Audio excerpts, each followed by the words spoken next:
Yeah, some of them are that.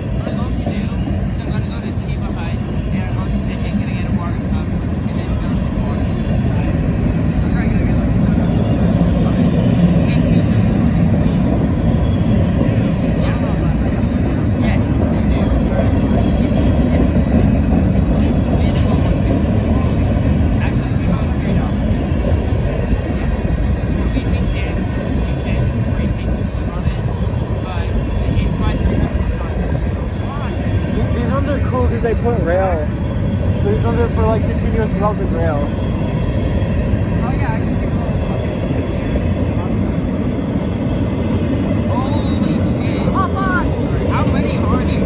What are these? So they're for rail, so there'd be a one piece of rail that would go all the way from the end of the train to that part. So they minimize the amount of joints. How hot do you think this is gonna be? The rail? Yeah. Not that hot at all. However hot the sun makes it. The wheels barely create any friction.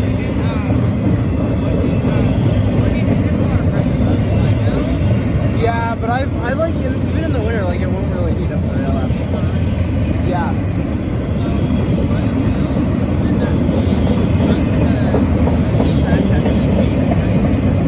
Well, in the summer they can just get that hot, like without the train. So like it probably is pretty hot just with the sun. That's your fault, right? Yeah.